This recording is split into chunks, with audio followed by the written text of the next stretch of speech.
चलो अल्कोहल्स की प्रिपरेशन जो है आपके पास वहां पे खत्म होती है। तो अल्कोहल्स की प्रिपरेशन के बाद अब अगला आ जाते हैं यहाँ पर हमारे फिनॉल्स की प्रिपरेशन पे। ठीक है, फिनॉल्स में देखो जो प्रिपरेशन आपके पास है, जैसा भी आपने अल्कोहल्स में देखा था, तो ध्यान रहे कि जो मेथड आपने अल्कोहल में लगाया था वही चीजें फिनॉल में यूज नहीं होते। अब आपके पास जो रिएजेंट है वो रिएजेंट यहाँ पर बदल दिए जाएंगे। तो सबसे पहली जो प्रिपरेशन आपके पास आ रही है अभी इसमें वो है बेंजीन सल्फोनिक एसिड से। अब बेंजीन सल्फोनिक एसिड से अगर आपको फिनॉल बनानी है तो पहले तो आपको ये पता होना चाहिए बेंजीन सल्फोनिक एसिड है क्या। देखो जो बेंजीन है ना, बेंजीन पे अगर आप सल्फ्यूरिक एसिड को मिलाते हो in the presence of sulphur trioxide तो इससे होता है बेंजीन रिंग का सल्फोनेशन। ठीक है, आपको एक चीज ध्यान रखनी है कि ये क्वेश्चंस कन्वर्जन की फॉर्म में भी आते हैं। बाई चांस अगर आपसे ये पूछ लिया कभी किसी ने कि भाई convert benzene to benzene sulphonic acid, phenol तक थोड़ी पूछा, बेंजीन से बेंजीन सल्फोनिक एसिड पूछ लिया, तो आपको ये याद होना चाहिए आपने रिएजेंट क्या लगाया था। तो H2SO4 यूज होता है SO3 के साथ, इससे सल्फोनेशन होता है। मैंने पहले भी बताया है सल्फोनेशन का मतलब होता है सल्फोनिक ग्रुप लगाना, और सल्फोनिक ग्रुप कौन सा होता है हमारे पास HSO3 जो यहाँ पे लगी हुई है। ठीक है, SO3H जो यहाँ पे लगता है, सल्फर की लिंकेज होती है कार्बन के साथ। अब ये बन गया benzene sulphonic acid. Second step में आपको क्या करना है, सेकंड स्टेप में आपको यहाँ पर यूज करना होता है सोडियम हाइड्रोक्साइड, मतलब एक बेस। ठीक है, ये सोडियम हाइड्रोक्साइड क्या करता है, सोडियम हाइड्रोक्साइड यहाँ पे अगर आप सोडियम हाइड्रोक्साइड में देखोगे तो एक Na पॉजिटिव है और दूसरा क्या है मेरे पास OH नेगेटिव। तो यहां पर भी ना H पॉजिटिव है और ये SO3 नेगेटिव है। तो H पॉजिटिव और OH नेगेटिव अगर मिल जाए तो क्या रिलीज हो जाएगा, वाटर रिलीज हो जाएगा। और इसके साथ अब जाकर के H की जगह कौन लग जाएगा यहाँ पर Na। ठीक है, जो कि आप अगला देख भी सकते हो, जो कि पहले बेंजीन सल्फोनिक एसिड था वही क्या बदल गया मेरे पास सोडियम बेंजीन सल्फोनेट। ठीक है, ये सोडियम बेंजीन सल्फोनेट बन गया। अब इस पे दोबारा NaOH डाला जाता है। ठीक है, फिर से NaOH डालते हैं, लेकिन इस बार जो टेम्परेचर है आपके पास वो नियरली 573 से 623 केल्विन होता है। ठीक है, अब यहाँ पर एक ही स्टेप में सारी चीजें हो जाएंगी। Na2SO3 भी बाहर निकल जाता है, सोडियम सल्फाइड भी बाहर निकल जाती है और वाटर भी यहाँ से रिलीज हो जाता है और आपके पास बन जाता है सोडियम फिनॉक्साइड आयन, ये ONA। और जब इसके बाद इस पे यूज होता है एक एसिड, तो ये आपको किस में कन्वर्ट करके दे देगा, फिनॉल में। ठीक है, अगर आपको बेंजीन से सीधा फिनॉल लिखना है ना, तो मुझे बताओ अगर किसी को बेंजीन से सीधा फिनॉल लिखना है तो वो क्या करेगा। सबसे पहले वो क्या करेगा, सबसे पहले वो जब बेंजीन लिखेगा तो आप ऐसे लिखो यहां पर, सबसे पहले स्टेप में क्या यूज करा, H2SO4 प्लस SO3, और सेकंड स्टेप में क्या करा था हम लोगों ने, सेकंड स्टेप में क्या लगाई थी, NaOH। ठीक है, ये लगाया था। जब आपने H2SO4 प्लस SO3 और उसके बाद NaOH लगाई थी तो इसने इसको किस में कन्वर्ट करके दे दिया था बाद में आपको, सोडियम बेंजीन सल्फोनेट बन गई थी, मतलब SO3 Na। अब इसके बाद क्या दिखा देना है यहां पर, दोबारा से क्या होता है, NaOH यूज होता था। ठीक है, और सेकंड स्टेप में क्या यूज होती है, HCl यूज होती है। लेकिन जब NaOH यूज हो रहा है तो टेम्परेचर कितना रहता है, नियरली 573 से 623 केल्विन। और अब आपके पास ये बन जाएगा क्या, फिनॉल। लो, बन गई आपकी फिनॉल आखिरी में। ठीक है, बेंजीन के साथ यहाँ पर OH लगा देंगे, ये बन गया आपके पास फिनॉल। तो आपको रिएजेंट याद रखना है, जो आपको रिएजेंट शीट मिली हुई है उसमें आप मार्क करते हुए चलो, जो जो रिएजेंट आपके पास आ रहे हैं यहाँ पे मैंने पहले से मार्क करा रखे, आप उन पे उसके आगे देखते रहो कि कौन सा रिएजेंट आपको सबसे ज्यादा बार लग रहा है। जो रिएजेंट सबसे ज्यादा बार यूज हो रहे होंगे, ध्यान रहे क्वेश्चन भी वहीं से आता है। जो रिएजेंट कभी बेयरली यूज हुआ होगा उससे जल्दी से क्वेश्चन नहीं आता है, क्वेश्चन वहीं से आएगा जो सबसे ज्यादा बार यूज हो रही है। अगर आप सिर्फ आकर के बैठे रहोगे देखते रहोगे कुछ नहीं होगा, नहीं आएगी आपको ऑर्गेनिक समझ में। ऐसे रिएजेंट शीट उठा करके मार्क करके आपको पढ़नी ही पड़ेगी, बैठ करके काम नहीं चलेगा। बिल्कुल, अगर आप नहीं लिखोगे कोई नंबर नहीं देगा टीचर, एक नंबर का क्वेश्चन होता है, 0 मिलता है सीधा। अगर आपने टेम्परेचर नहीं लिखा, आपने रिएजेंट गलत लिख दिया, आपने कंपाउंड बनाया नाम नहीं लिखा, 0। तीनों कंडीशन पे 0 नंबर होते हैं। तो ध्यान रहे इसमें आधे की गुंजाइश भी नहीं होती है। ठीक है, तो पूरा सही है नहीं तो नहीं है।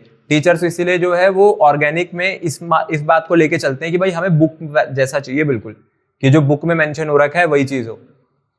आप यहाँ पे देख रहे हो ना, इनके नीचे इसके नाम भी तो लिखे हैं।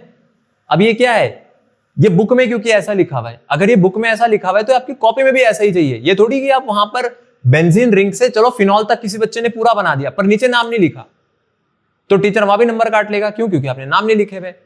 अब क्या कर रहे हो आप, यहां तो नाम लिख रहे हो, वहां नाम लिख रहे हो, लेकिन आपको कहा यार कि इसका नाम तो मैं भूल गया, इसका नाम क्या होता था, आपने ये नहीं लिखा, वहां भी नंबर गए। फिर आपने कहा कि चलो NaOH तो मेरे को याद हो गया, पर आप टेम्परेचर भूल गए, वहां भी नंबर गया। तो आप भूल नहीं सकते, आप इस चीज को समझोगे। आपके पास अब यहां पर चॉइस नहीं है, आपको ये याद ही करना पड़ेगा। आपकी मेमोरी में इतना स्ट्रांगली ये चीज एम्बेड हो जानी चाहिए कि आप एग्जाम डे तक इसको रिटेन करो। आपके मन में डाउट नहीं बचना चाहिए वहां पर कि ONA लगता था या OH लगता था, क्योंकि अभी यही जब आगे आगे आएंगे, अभी ये कंपाउंड बढ़ते जाएंगे, इससे अभी आप 4 कंपाउंड और पढ़ोगे आगे, तो कंफ्यूजिंग होती है चीजें। तो इसलिए पर डे रिवीजन बहुत जरूरी है, हर दिन जाकर के बैठ करके कॉपी रिवाइज करना। अगला आ जाते हैं सेकंड पर, जो कि है डाइजोनियम सॉल्ट्स। देखो पहले आप डाइजोनियम सॉल्ट्स का मीनिंग समझना। डाइजोनियम सॉल्ट्स क्या होते हैं? जो डाइजो, आपके पास एक ग्रुप होता है ना जो एजो ग्रुप होता है, ये जब भी हमारे पास नाइट्रोजन के साथ लिंकेज होती है किसी की, तब यहाँ पर यूज होते हैं, ठीक है। तो यहाँ पे जो सोडियम, वो जो यहाँ पे बेंजीन डाइजोनियम क्लोराइड बन रहा है, बेंजीन डाइजोनियम क्लोराइड का मतलब है कि बेंजीन के साथ N2 लगी और N2 के साथ Cl लगा हुआ है, ठीक है। ये मेरे पास एक बेंजीन का सॉल्ट है, benzene derivative, benzene diazonium chloride. सबसे पहले स्टेप में इसको वाटर के साथ हम लोगों ने हीट करा, तो देखो क्या मिल गया आपके पास, फिनॉल। एक ही स्टेप में बन गया, ठीक है, एक ही स्टेप में बन रखा है। अब ये क्योंकि नाइट्रोजन बेस्ड रिएक्शन है, जो भी रिएक्शन नाइट्रोजन बेस्ड होती है वो अपने आप में ही इंपॉर्टेंट हो जाती है। तो बेंजीन डाइजोनियम क्लोराइड से फिनॉल बनाना तो सबसे सिंपल है, वाटर के साथ हीट कर देंगे और सिंपल अपने पास क्या बन जाएगा, यहाँ पर फिनॉल बन जाएगा। N2 लगा हुआ था, N2 गैस बाहर निकल जाएगी, एक क्लोरीन ये रहा, एक H यहां से मिलेगा, तो HCl भी आपके पास बाहर निकल गया। देख लो ये आपके पास रिएक्शन कितनी सिंपल है याद करना। तो बेंजीन डाइजोनियम क्लोराइड से डाइजोनियम क्लोराइड में ही N2 लगी हुई है, तो नाइट्रोजन गैस भी बाहर जाएगी, Cl नेगेटिव जो है वो H पॉजिटिव के साथ रिएक्ट करके HCl बाहर फेंकेगा, और जो OH है वो बेंजीन पे सब्स्टिट्यूट होकर के क्या बना देगा, बेंजीन को फिनॉल में। ये रहा आपके सामने। अगला वाला देखते हैं जो कि है डीकार्बोक्सिलेशन। डीकार्बोक्सिलेशन का मतलब होता है रिमूवल ऑफ CO2, ठीक है। मतलब आपने जो CO2 वाला ग्रुप है वो पूरा एक साथ निकाल दिया होगा, इसी को हम कहते हैं डीकार्बोक्सिलेशन। इसके लिए यहां पर लिया जा रहा है sodium salicylate, one of the most important component, one of the most important reaction, sodium salicylate से फिनॉल बनाना। इसके साथ जो आप NaOH लगा रहे हो, देखो आपको रिएक्शन कैसे याद रखनी है। सबसे पहले स्टेप में NaOH लगता है, यहां पर रिमूवल होती है Na2CO3 की। अभी जो Na2CO3 जा रहा है ये कैसे जा रहा है, ये ध्यान रखना है आप। ये देखो कितने सोडियम आ गए इसमें, टोटल 2, एक कार्बन आ गई, कितने ऑक्सीजन आ गए टोटल 3, तो Na2CO3, Na2CO3 बाहर चला गया। जिस सीक्वेंस में लिखा है, अगर आप इसी सीक्वेंस में लिख के, आपको लिख के प्रैक्टिस करनी पड़ेगी कॉपी में, ये देख के नहीं आएगा समझ में। आप अभी सीढ़ी उतरते ही भूल जाओगे, यहां से जब नीचे जाओगे आपको कुछ याद नहीं रहेगा, क्या होता था सोडियम सैलिसिलेट, क्या होता था बेंजीन सल्फोनिक एसिड, ये सब आपके दिमाग से गायब हो जाएगा। आपको घर जाकर के एक्चुअल कॉपी में पेन चलाना पड़ेगा। तो ऑर्गेनिक कंपाउंड्स जो होते हैं, ऑर्गेनिक कंपाउंड्स अगर अभी आपको नाम से लग रहे होंगे तो बहुत अच्छे से समझ आ रहा होगा, आपको लग रहा होगा कि सब कुछ आ रहा है, देख लेना घर पे नहीं बनेगा आपसे ये। तो आपको जब घर जाके आप पढ़ते हो, कम से कम एक ही कंपाउंड को आप 4 बार बनाओ, ताकि आपको ये भी पता रहे कि भाई मेरे को सबसे इजी तरीका क्या हो सकता है इस रिएक्शन को लिखने का। तो ये Na2CO3 बाहर निकल गई, ठीक है, ये Na2CO3 यहां से बाहर चला जाएगा। अब क्या होता है, पहले स्टेप में आप लोगों ने यहां से जो फिनॉल है, पहले फिनॉल से क्या बनाना है, सोडियम फिनॉक्साइड, ठीक है। अगर आप सोडियम फिनॉक्साइड तक पहुंच गए ना तो आपकी प्रॉब्लम खत्म हो गई, क्योंकि सोडियम फिनॉक्साइड से फिनॉल बनाने का तरीका आप जानते हो, क्या लगाना होता है सोडियम फिनॉक्साइड पर, HCl। आई बात समझ में, HCl लगा देंगे तो ऑटोमेटिकली सोडियम फिनॉक्साइड किस में कन्वर्ट हो जाएगा, मेरे पास फिनॉल में। तो पहले स्टेप में क्या होगा, पहले स्टेप में हम लोग NaOH को यूज करेंगे, फिर वहां पर कैल्शियम ऑक्साइड यूज होता है और हीट कर देते हैं। और अगर मैं आपको कहूं तो ये जो कैल्शियम ऑक्साइड प्लस NaOH है, इन दोनों को कंबाइंड क्या बोला जाता है, कोई बताएगा मेरे को, कौन सा, सोडा लाइम या क्विक लाइम? देखो आप लोग अगला प्रिपरेशन देखो, यहां पर फिर आ गया, देखो ग्रिग्नार्ड रिएजेंट, दोबारा से ग्रिग्नार्ड रिएजेंट से प्रिपरेशन हो रही है। ये आपका RMgX जो है, इस बार एल्काइल ग्रुप है, आपकी फिनाइल रिंग है, ठीक है। तो ये मेरे पास हो गया फिनाइल मैग्नीशियम ब्रोमाइड। सबसे पहले स्टेप में क्या कर रहे हैं, ऑक्सीजन के साथ इसकी रिएक्शन करा रहे हैं, ड्राई ईथर मीडियम रहेगा। जब भी ग्रिग्नार्ड रिएजेंट यूज होती है तो ड्राई ईथर जरूर यूज होता है, ठीक है। तो ग्रिग्नार्ड रिएजेंट जब भी आपके दिमाग में आए तो ड्राई ईथर ऑटोमेटिकली आ जाना चाहिए।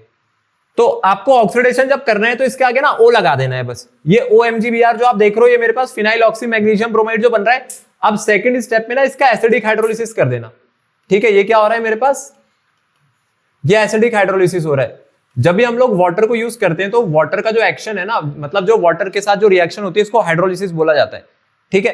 अब H पॉजिटिव का मतलब है एसिडिक मीडियम का वाटर था, तो इसको कहते हैं एसिडिक हाइड्रोलिसिस, ठीक है। कभी कभी OH नेगेटिव की भी जरूरत पड़ती है, पर अभी H पॉजिटिव के साथ हो रहा है तो ये एसिडिक हाइड्रोलिसिस है। अब ये OMGBr था, आपको भी पता है कि अभी आपको थोड़ी देर पहले मैंने बताया था कि इस बॉन्ड को तोड़ देना, O पे नेगेटिव, यहाँ पे पॉजिटिव, MGBr OH के साथ बाहर चला जाएगा और वाटर का H आकर के इसको मिल जाएगा, तो ये कन्वर्ट हो जाएगा मेरे पास फिनॉल में, ठीक है। ये है आपके पास ग्रिग्नार्ड रिएजेंट से होने वाली प्रिपरेशन। अब उसके बाद अगला आ जाते हैं क्लोरोबेंजीन से, जो कि एक डाउस प्रोसेस है, one of the most important reaction, जो कि कन्वर्जन के फॉर्म में कई बार आई हुई है। ये आपकी हेलोबेंजीन है। हेलोबेंजीन का मतलब है क्लोरोबेंजीन। जब बेंजीन के साथ अभी हेलोजन लगती है उसको हेलोबेंजीन कहते हैं, उसमें भी हम लोगों ने क्लोरोबेंजीन यूज करा हुआ है। कंडीशन याद रखेंगे NaOH। देखो NaOH तो आपको रट जाएगा, जितने अभी तक आपने पढ़े हैं उनमें से 3 जगह NaOH आया है। सबसे पहले NaOH कहां पर आया था, जो आपने सबसे पहले रिएक्शन पढ़ी थी, कौन सी थी वो, बेंजीन सल्फोनिक एसिड वाली, वहां पर NaOH था। उसके बाद NaOH कहां पर यूज हुई थी हमारे पास, सेकेंड पार्ट में किसमें यूज करी थी NaOH, डीकार्बोक्सिलेशन में। डीकार्बोक्सिलेशन में भी आपने NaOH यूज करा है। और अभी आप NaOH कहां पर लगा रहे हो, अब जब मेरे पास आ गया डाउस process, temperature 623 kelvin, pressure 300 atm रहता है। पहले स्टेप में देख लो कौन से आयन की फॉर्मेशन हो रही है, फिर से सोडियम फिनॉक्साइड। एक और रिएक्शन ऐसी आ गई जहां पे सोडियम फिनॉक्साइड बना, तो सोडियम फिनॉक्साइड बनाना सीख जाओ आप बस। अगर आप सोडियम फिनॉक्साइड बनाना सीख गए, उसके बाद आपको भी पता है फिनॉल बनाने के लिए क्या लग रहा होगा, सिर्फ HCl। ठीक है, सोडियम फिनॉक्साइड इसलिए इतना ज्यादा इंपॉर्टेंट हो जाता है। तो सोडियम फिनॉक्साइड बनाने का आपको एक और तरीका सिखा दिया। क्लोरोबेंजीन के साथ NaOH लगाएंगे, 623 केल्विन टेम्परेचर, 300 atm प्रेशर। पहले स्टेप में रिमूवल हो जाती है NaCl और वाटर की, और बनता है सोडियम फिनॉक्साइड, और उसके बाद बन जाती है फिनॉल अपने पास। ठीक है, HCl लगाने पर। लास्ट आता है आपके पास क्यूमीन। अब आपसे कोई ये नहीं पूछेगा कि क्यूमीन कैसे बनती है, पर फिर भी यहां पर आप देख लो कि क्यूमीन कहते किसको है। जो आपकी फिनाइल रिंग होती है, अगर फिनाइल रिंग पर मेरे पास ये 3 कार्बन का जो प्रोपाइल ग्रुप है, अगर ये सब्स्टिट्यूटेड रहे, जिसमें बीच वाले कार्बन से फिनाइल रिंग लगी हो, तो इसको क्यूमीन कहते हैं। ये आपके पास क्यूमीन की प्रिपरेशन है। ठीक है, बेंजीन की रिएक्शन हो रही है प्रोपीन के साथ इन दी प्रेजेंस ऑफ H3PO4। ये जो H3PO4 है, कौन सा एसिड है, H3PO4, ये आपके पास फॉस्फोरिक एसिड है। कौन सा एसिड है ये फॉस्फोरिक एसिड है। ठीक है, H3PO4 जो यहां पे यूज किया है, तो ये क्यूमीन बना। अब क्यूमीन का आपको ऑक्सीडेशन करना है। देखो, जब क्यूमीन को ऑक्सीडेशन करना है ना, तो ये जो लास्ट वाला जो ये CH3 था, आप इसको ऐसे लिखो, यहां पर देखना इसको, क्यूमीन को। जब आप अपनी कॉपी में क्यूमीन लिखते हो तो बहुत इंपॉर्टेंट है आप क्यूमीन को लिख कैसे रहो, आप इसको ऐसे लिखो।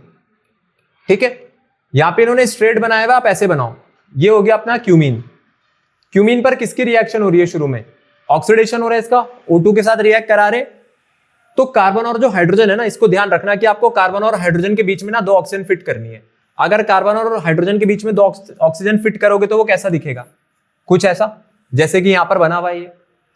ठीक है, ये मेरे पास क्यूमीन का हाइड्रोपरऑक्साइड बन गया, और उसके बाद फिर से क्या हो गया, देखो यहां पर एसिडिक हाइड्रोलिसिस।